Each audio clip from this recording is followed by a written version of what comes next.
अजमेर शहर के पहाड़गंज जटिया कॉलोनी निवासी एक परिवार बिना वीजा के सऊदी पहुंच गया। फेक वीजा के चलते पूरे परिवार को 24 घंटे कस्टडी में रखा गया। परिवार के सदस्यों ने आज अजमेर एसपी को ज्ञापन सौंपा है और उनके साथ हुई आर्थिक हानि और मानसिक हानि की भरपाई की मांग करते हुए जिम्मेदार लोगों के खिलाफ कार्रवाई करने की मांग की है। जी, क्या हुआ था आपके साथ में, बताइए पूरी। हमारे साथ वीज़ा को लेके स्कैम हुआ है। हमारे पास वीज़ा नहीं था, फिर भी हमें दिल्ली से दमाम भेज दिया गया। इमिग्रेशन वालों ने भी बोर्डिंग पास भी बना दिए, सब कुछ। हम दमाम पहुंच गए और दमाम हमें 24 आवर कस्टडी में रखा गया। लेडीज़ होने की वजह से हमारे ऊपर कोई क्लेम नहीं रखा और उन्होंने रिटर्न टिकट। आपने वीज़ा के लिए अप्लाई तो किया था ना? हाँ, हमने वीज़ा के लिए अप्लाई किया है, वीज़ा का पेमेंट भी किया है। मेरे पास वीज़ा के पूरे प्रोसेस हैं, सारे डॉक्यूमेंट्स हैं जो मैंने उनको दिए हैं, उन्होंने मुझे दिए हैं। पेमेंट का रिसिप्ट है। अब उन्होंने वीज़ा क्यों नहीं लगाया इसका मुझे कोई एक्सप्लेनेशन नहीं दिया उन्होंने, और ना ही मुझे पेमेंट रिटर्न के लिए कोई कॉल आया है। हम लोग दिल्ली दमाम पहुंच गए।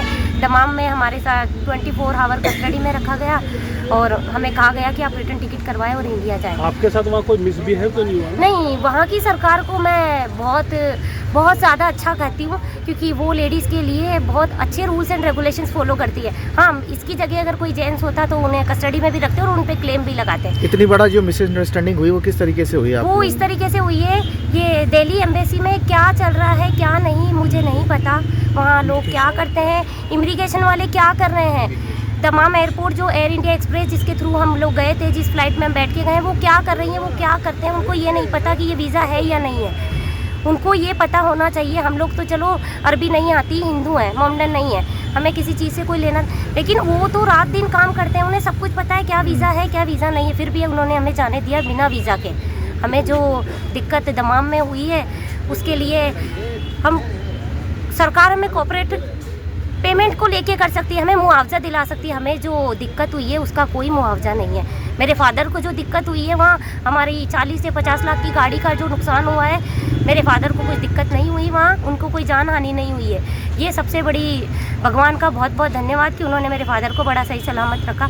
बाकी हमें जो दिक्कत हुई है ना, उस दिक्कत का कोई अनुमान नहीं लगाया जा सकता। मैं माननीय महोदय कलेक्टर साहब और DSP साहब जो है उनसे निवेदन करती हूँ कि हम जो अपील दे रहे हैं उस पर जल्दी से जल्दी हमारी सुनवाई हो और हमें जल्दी से जल्दी कोई ना कोई क्लेम मिले। अच्छा, आप बता रहे हैं कि पहले भी आप कई बार जा चुके हैं? हाँ, और हम 23 में भी जा चुके हैं, हम 24 में भी जा चुके हैं। जी। इसी बार हमारे साथ ऐसा हुआ है और ये सऊदी एम्बेसी जो दिल्ली के अंदर है, ताशीर, ये उन्होंने किया है।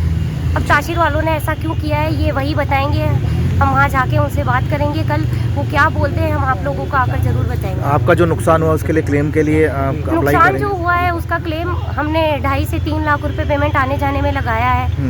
और इसके अलावा जो दिक्कत हुई है, जो परेशानी हुई है, हमें दिल्ली से आए, दिल्ली से गए, मेरे पापा वहाँ 4 से 6 चक्कर उन्होंने हमारे लिए 200 किलोमीटर आना 200 किलोमीटर जाना। दमाम पे हमारा घर नहीं है, मेरे पापा हला साफूफ में रहते हैं, दमाम से हला साफूफ 200 किलोमीटर की दूरी पे उन्होंने 4 चक्कर हमारे लिए लगाए।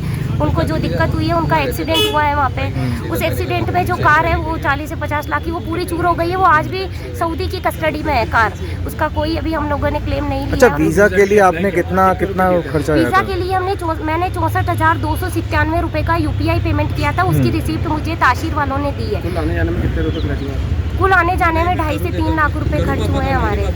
ठीक है, आपका नाम? मेरा नाम काजल भीमराज करती है।